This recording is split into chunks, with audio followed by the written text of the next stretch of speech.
Good morning everyone. আজকে সকালটা শুরু হলো জিম দিয়ে। আজকে বলে না, যেদিন থেকে ভর্তি হচ্ছি সেদিন থেকে। তো যাই হোক, সকালবেলা ঘুম থেকে উঠে আমি চলে গেছিলাম জিমে। আর ওদিকে আজকে মিঠিরও ভোরবেলা থেকে, মানে ভোরবেলা বলতে ওরও ছিল 7:30 থেকে পড়া। এবার বাপি তখন ওকে দিয়ে আসতো, কারণ আমি তো তার অনেকক্ষণ আগে, মানে 6:30টার মধ্যে আমি চলে এসেছি এখানে অলরেডি। তো আজকে ফার্স্ট টাইমে গেছিলাম জিমে। দেন আজকে আমার পরীক্ষাও আছে।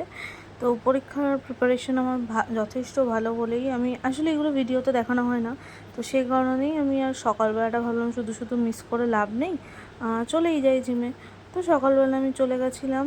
দেন মিঠিকে বাপি দিয়ে এসেছিলো পড়তে, তো বাপিকে বলেছিলাম একটু ভিডিও করতে। আর বাপি যেন কোনটুকু ভিডিও করেছে দেখো, এইটুকু। তো যাই হোক, মিঠিকেও দিয়ে এসেছিলো বাপি।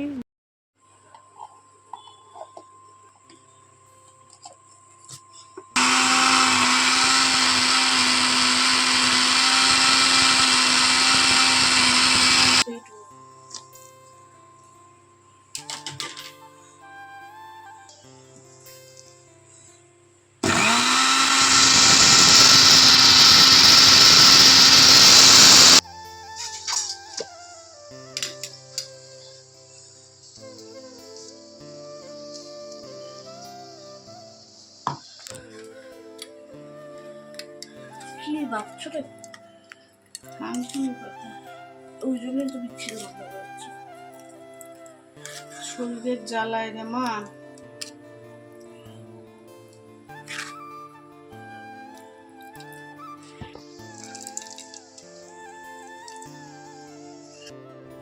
শুভ সকাল বন্ধুরা। আর কালকে তোমাদেরকে দেখিয়েছিলাম যে ফুলগুলো তুলে এনেছি, সেইগুলো মাম অবশ্য পুজো দিতে গেছে, ভিডিওটা মামই করেছে।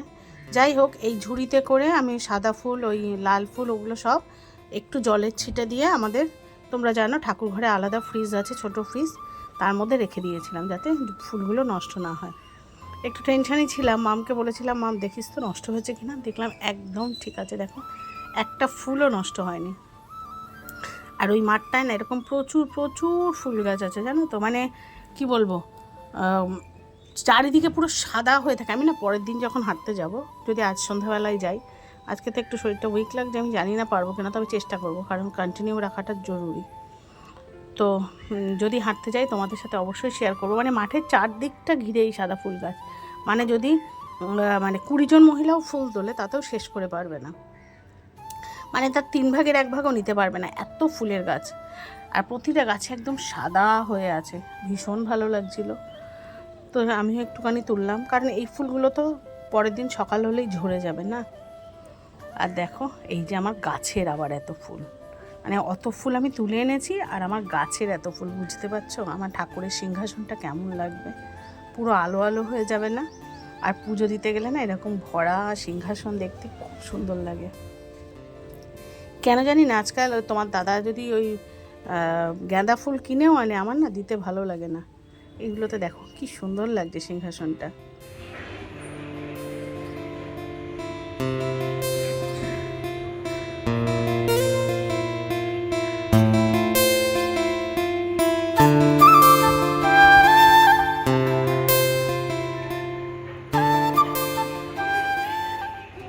আছে, যার জন্য মাম তাড়াতাড়ি বেরিয়ে যাচ্ছে। যে মাম রেডি হয়ে গেছে, আমিও উঠে গেছি। আজকে আমিও একটু ওয়ার্ক ফ্রম হোম নেওয়ার চেষ্টা করছি। আর এই যে মাম এতগুলো খাবার দিয়েছে আমাকে সকালবেলা, আমি কী করে খাবো আমি জানি না। হেলদি খাবার তাহলে এই আসছে, তাহলে এই যে ফল, টোস্ট আর ছানা, হেলদি খাবার মা। তাহলে এটা কি? টক দই। ও টক দই, টক দই, ও দেখো কি সুন্দর করে করে দিয়েছে। ঘরে পাতা টক দই, পেঁপে, আর এটা কি? টোস্ট, হেলদি খাবার। তবে লুচি হলে ভালো হতো নাকি? না, তার পরীক্ষা কেমন হবে?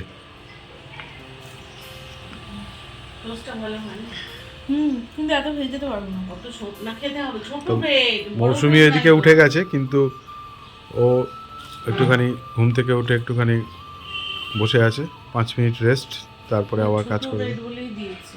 খেয়ে নে মা। মাম খেতে চায় না সকালবেলা, তোমরা একটু বকাবকি করো, সকালবেলা কিচ্ছু খায় না, না খেয়ে থাকে। আজকে যেহেতু আমরা দুজনেই বাড়ি আছি, হাতে নাতে প্রমাণ, আর জোর করে খাওয়ানো হচ্ছে। ও বেরোবে অলরেডি 9:10, 10টার মধ্যে পৌঁছে যাবে ইয়েতে, 9:30 পৌঁছে যাবে। 10টা থেকে বোধহয় 10টায় পরীক্ষা, 10টায় পরীক্ষা। তো চলো সঙ্গে থাকো, সবাই বেস্ট অফ লাক জানাও মামকে, মামের পরীক্ষার জন্য। এক্সটার্নাল এক্সাম, দুটো পরীক্ষা বাকি ছিল, ইলেকশনের জন্য পোস্টপন্ড হয়েছিল। হ্যাঁ হ্যাঁ, ওরা নোটিশও পাঠিয়েছিল। তো সবাই মিলে মামকে একটা বেস্ট অফ লাক জানিও, যাতে মাম পরীক্ষা ভালো করে দিতে পারে। সঙ্গে থাকো, সারাদিন কি করছি আবার ফিরে আসছি। স্নান দান ছেড়ে নিয়েছি, বুঝতে পারছো। সকাল থেকে অ্যাক্টিভলি আমি ক্যামেরার সামনে আসিনি, বাড়ির সবাই আসলেও, কিন্তু আমি রান্নাটা করে ফেলেছি। আসলে রান্না করার সময় যে ক্যামেরা অন করবো সে ক্ষমতা আমার ছিল না। আজকে শরীরটা বেশ খারাপ লাগছে, কিন্তু রান্না করতেই হবে। সেই জন্য একটু বসেছি, একটু করেছি, এইভাবে আর কি। ক্যামেরাটা কী করে অন করবো? আর সকাল থেকে চোখ মুখের যে অবস্থা ছিল, এত ফোলা ছিল, হাঁপাচ্ছিলাম। মানে কি বলবো তোমাদের, আমি রান্না ধরো উঠেছি অনেক সকালে, রান্না 9:30 পৌনে 10টায় বসিয়েছি, এখন বাজে 12:30। রান্না শেষ করে শুধু স্নানটা করলাম, বোঝো কত ঘন্টা। একটু করেছি বসেছি, একটু করেছি বসেছি। মাম তো পুজো দিয়ে কলেজে গেছে, এবার আমি রান্নাটা করেছি তোমাদের সাথে শেয়ার করব। নূপুরদি বলছিলেন, নূপুরদির কমেন্ট দেখলাম যে মৌসুমি এত জোরে হেঁটো না, কষ্ট হবে। সত্যি কথা দিদি, দুদিন একটু বেশি হেঁটেই মনে হয় শরীর উইক হয়ে গেছে। তবে এটা শুরুতে হবে, কিন্তু আমাকে হাঁটতে হবে। হয়তো অত জোরে হাঁটবো না, আস্তে আস্তে হাঁটবো, কিন্তু হাঁটবো। না হাঁটলে আমার এই যে দমের কষ্টটা কমবে না আর কি। আমার দমটা বাড়াতেই হবে, কিছু করার নেই। এত দমটা আটকে যাচ্ছে। চলো তোমাদের সাথে একটু শেয়ার করি কি রান্না করলাম, তারপরে বলছি। আরও কজন দিদি কিছু জানতে চেয়েছো, অবশ্যই তোমাদেরকে জানাবো, কারণ আমি মনে করি মৌসুমি লাইফস্টাইল একটা পরিবার, আর সেই পরিবারে আমরা সবাই একসাথে থাকি। চলো দেখাই কি করলাম। ও, এটা তো অল্প একটু দুধ ছিল, দুধটুকু জাল দিলাম। কি বলো তো, জালটা দিয়ে রাখলে না, মিঠি তো দুধ খায়, আর কেউ এখনও খায় না, তাহলে আমি একটু গরম করে দিয়ে দিতে পারি। মুগের ডাল, আচ্ছা ডালের সাথে এই যে অল্প করে একটু ঢেঁড়স আলু ভেজেছি, আর করেছি এই যে যেমন করে অর্ধেক করে ডিম করে অমলেটের ঝোল, ব্যাস এটুকুই রান্না করেছি। ক্যামেরা অন করে রান্না করে যেতে পারিনি, খুব কষ্ট হচ্ছিল তখন ক্যামেরা অন করে যে রান্না। আসলে বিভৎস গরমও পড়েছে, যাও না, এখন পাম্পের জল ঠান্ডা, স্নান করো। আমি তো 8 ঘন্টা ধরে স্নান করলাম। আমি তুলে নিচ্ছি, ওগুলো থাক। আচ্ছা দাঁড়াও একটুখানি, একটা কাজ করে আমি আবার ব্যাক করছি। ওই তোমাদের দাদাকে দুধ চা পাতা এগুলো আনতে পাঠিয়েছিলাম, সেগুলো এনে রাখলো, তাই বলছে তুলে রাখলাম। দুধটা কেটে যেতে পারে না তো। যেটা বলছিলাম, সম্ভবত লিপিদি আমার নতুন ভিউয়ার সম্ভবত, কারণ এই দিদি আগে আমি মেসেজ না, কমেন্ট করতে দেখিনি। হয়তো রেগুলার ভিউয়ার্সও হতে পারে, কমেন্ট করে না দিদি জানতে চেয়েছে যে মৌসুমি, তুমি তোমার এই যে গ্রোথটা হয়েছে সেটা নিয়ে কি আর চিকিৎসা করছো না? সত্যি দিদি, সত্যি কথা বলতে ভেলোর থেকে আসার পরে এখনও অবধি এটা নিয়ে মুভ করিনি। ভেলোরে শুধু আইডেন্টিফাই করেই চলে এসেছিলাম, কারণ তোমরা জানো দুটো ওটি অ্যাটেম্প্ট হয়ে ওটিটা ফেল হয়েছে, মানে চিকিৎসাটা ফেল হয়েছিল, মানে কি বলবো, অপারেশনটা ফেলিওর হয়েছিল, আমার ব্লকেজ খোলেনি। তো তখন এক তো মানসিক যন্ত্রণা ছিলই, আর দ্বিতীয়ত মানে একটা ওটির প্ল্যান করে গেছিলাম, ডাবল ওটি হয়েছে, খরচটাও ডাবল হয়েছে, সব মিলিয়ে প্রায় নিঃস্ব হয়ে ভেলোর থেকে ফিরে এসেছিলাম। তো ওটার জন্য যতগুলো টেস্ট বা যত কিছু দরকার ছিল সেটা করার মতো সামর্থ্য সেই মুহূর্তে আমাদের ছিল না। তো আমি এটুকুই ভেবে ফিরে এসেছিলাম যে এমনিতে তো আমার আয়ু সীমিত, তো থাক, এটার জন্য আর টেনশন করে লাভ নেই। আর যদি কখনো সত্যি কথা বলতে জোগাড় করতে পারি সেদিন আবার ভাববো। সেই জন্য সেই সময় থেকে টিল নাও এখনও অবধি গ্রোথটা নিয়ে ভাবিনি, ডাক্তার দেখায়নি। তবে আজ একজন ডাক্তারের কাছে যাচ্ছি, কোথায় যাচ্ছি কী যাচ্ছি সব তোমাদের সাথে শেয়ার করব। তবে সেটা এখনই না, আমি ডাক্তারের কাছে যাই, ডাক্তার কি বলেন সেটা কালকের ব্লগে তোমাদেরকে শেয়ার করব। এত অনেক দিন বাদে সেই ভেরোর মাম এসছে, দাঁড়াও মাম মনে হয় ফিরে এলো। ওই যে মাম এসেছে বলতে বলতে। তোমাদের বলে দেখিয়েছিলাম মাম পরীক্ষা দিতে গেছে, আজকে পরীক্ষা ছিল। ও ফিরলো, তাই বেলটাও বাজালো, ওকে চাবিটা দিলাম, ওপর থেকে চাবি নিয়ে যায়নি। কি যেন বলছিলাম, ও হ্যাঁ, সেই ভেলোর থেকে আসার পর থেকে এখনও ডাক্তারের কাছে কোনো ডাক্তারই দেখায়নি, এইভাবেই চিকিৎসা চলছিল। ওই টুকটাক মানে যেরকম মাসে যে চেক আপটা হয় সেগুলো করতে বাধ্য, উপায় নেই। তার বাইরে এই গ্রোথ নিয়ে বলো, ব্লকেজ নিয়ে বলো, মানে যেগুলো আমার মেজর ইস্যু, সেগুলো নিয়ে আমি ডাক্তার এখনও দেখাইনি। দেখাবো? একা একা মেকআপ করেছে, দিদির মেকআপের জিনিস ধরে একা একা মেকআপ করেছে, দেখো অবস্থা। পেটনি লাগছে। বলছে আমি তো এখনই স্নান করব, একটু মেকআপ করে দেখি না। মেকআপ দিব্যাই যেগুলো দিয়ে সাজায় সেগুলো দিয়ে করিনি, দিব্যাই যেগুলো নিজে ইউজ করে সেগুলো দিয়ে করেছি। তো ওই মান্থলি চেক আপ ছাড়া আমি আলাদা করে এই মানে গ্রোথ আর ব্লকেজের জন্য কোনো আলাদা ট্রিটমেন্ট করিনি। আজকে যে ডাক্তারের কাছে যাচ্ছি জানি না হতাশ হবো কি না, তবে তোমাদেরকে এসে অবশ্যই শেয়ার করবো। আগে ডাক্তার দেখাই, কি বলুক না বলুক অবশ্যই শেয়ার করবো।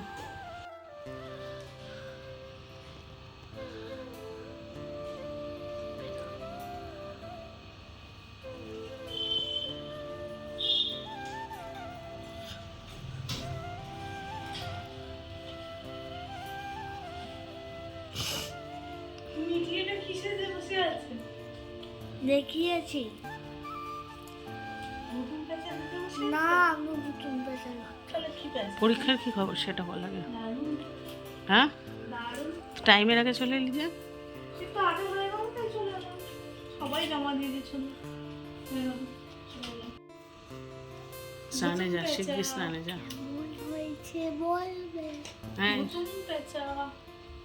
না আর জানো জানো জানো আমি যেটা বানিয়েছি সেটা দেখাবো। কি বানিয়েছিস? ওই যে lip gloss। ও নিজে নিজে একটা লিপ গ্লস বানিয়েছে, সেইটা দিয়ে এইসব ভূত সেজেছে। সব হচ্ছে, এইসব হচ্ছে ইউটিউব শর্টস না দেখা। তাহলে নিজে নিজে বানিয়েছি না। তো ঠিক আছে, মিঠি স্নান করে নি, পরে আসছি। তো খাওয়া দাওয়া সেরে নিয়েছি, যেহেতু ওরা চলে এসেছে। তারপরে মিঠি স্নান করলো, খাওয়া দাওয়া সেরে নিলাম। যেহেতু ডাক্তারের কাছে যাবো ভাবলাম একটু তাড়াতাড়ি খেয়ে নিই, একটু বসে না বসলে আমি পারি না। আর কাল থেকে একটু বেশি কষ্ট হচ্ছে, আমি জানি না, মানে কষ্ট মানে সেরকম নয়, দুর্বল লাগছে আর বুকের মধ্যে একটু ব্যথা করছে। তো ভাবলাম একটু খেয়ে দিয়ে নিয়ে একটু বসে নিই, রেস্ট নিয়ে তারপরে বেরোবো। এবার প্রথমে ভেবেছিলাম ভিডিও দেবো না আজকে, সেই জন্য তাড়াতাড়ি তাড়াতাড়ি কাজ করেছি, যে দেরি হয়ে গেলে তো আমি তো পারি না। এবার ক্যামেরা অন করব, তারপরে রান্না করব, এই করতে করতে আমার আর ডাক্তারের কাছেও যাওয়া হবে না, আর আমার খেয়ে দিয়ে তাহলে রেস্ট নেওয়াও হবে না। তারপরে ভাবলাম তোমরা সবসময় বলো যে মৌসুমি ছোটো করে হলেও আপডেট দিও, তো ভাবলাম চলো ছোটো করে হলেও না হয় ভিডিও দিই, যাতে অন্তত তোমাদের সাথে আমার কানেকশানটা থাকে। সেই জন্য ভাবলাম চলো ছোটো করে দিই। এবার এখনও বসবো, আরও আধ ঘন্টা অন্তত বসবো, তারপরে যাব ডাক্তারের কাছে। আর ওখানে একজন দাদা আছেন, মানে ওই কী বলে, যেখানে ডাক্তার দেখাতে যাব, উনি আমাদের বলেছেন 2:30 পৌনে 3টের সময় যেতে, সেই জন্য বাড়ির থেকে 2টোর আগে তো বেরোবোই না। তো নামটাম তো লেখানোই আছে, অত তাড়াতাড়ি গিয়ে তো কোনো লাভ নেই, শুধু শুধু গিয়ে বসে থাকতে হবে, তার চেয়ে ঘরেই একটু রেস্ট নিই। তাই ভাবলাম যে ভিডিওটা অন্তত তোমাদের সাথে শেয়ার করি, ছোটো ছোটো যেটুকুই করেছি না কেন শেয়ার করি, তাতে অন্তত তোমরা নিশ্চিন্তে থাকবে। আর আমি তো একবার নয় বারবার বলি যে আমার মৌসুমি লাইফস্টাইল পরিবারের, এই আমার এক্সটেন্ডেড পরিবার আমার লাইফে একটা অনেক বড় সাপোর্ট, অনেক একটা ভালো লাগার জায়গা। তবে হ্যাঁ, আমার একটা কিন্তু অভিযোগও আছে আজকে, তোমরা কিন্তু অনেক বন্ধুরা কমেন্টস করছো না। তোমরা জানো তোমাদের মৌসুমি এই ছোটো ছোটো কমেন্টসগুলোর উপরেই বেঁচে থাকে, কারণ বাড়িতে এই 3টে মানুষের সাথে আমার সংসার, মানে আমরা মোট 4 জন মানুষ, এভাবেই আমার দিন কাটে। আমার লাইফে হসপিটাল আর বাড়ি, এর বাইরে কোনো জায়গা নেই। তার মধ্যে যদি কোনো বৃহত্তর জায়গা থেকে থাকে সেটা হচ্ছে তোমরা। তো তোমাদের সাথে তোমাদের কমেন্টস অনেক সময় আমি রিপ্লাই দিতে পারি না, কিন্তু কমেন্টস পড়ি, সেটা তোমরা খুব ভালো করে জানো। মানে কি বলে, লাভ রিয়াক্ট দিই, তাতে বোঝো যে আমি কমেন্টসটা পড়ি। তো এই ছোট ছোট কানেকশান তোমাদের সাথে জুড়ে থাকার আমার একটা বড় জায়গা হচ্ছে এই কমেন্ট সেকশন। তো আমি আশা করব প্রতিটা বন্ধু আমার কমেন্ট সেকশানে আমার সাথে জুড়ে থাকবে। তো এটাই, চলো এবার একটু রেস্ট নিই, তারপরে রেডি হয়ে যথারীতি ডাক্তারের কাছে যেতে হবে। তো আজকের ব্লগটা এখানেই শেষ করি। সবাই যে যেখানে আছো ভালো থেকো, সুস্থ থেকো। আর একইভাবে বলবো, যদি আমার ব্লগটা একটুও ভালো লেগে থাকে, লাইক কমেন্ট শেয়ারের পাশাপাশি একটা হাইপ করে পাশে থেকো। আর নতুন বন্ধুদের যদি আমার ব্লগটা ভালো লেগে থাকে প্লিজ সাবস্ক্রাইব করো। আর যদি ভালো না লেগে থাকে একবারও বলবো না সাবস্ক্রাইব করার কথা। তো চলো ব্লগটা শেষ করি, আজকের মতো টাটা।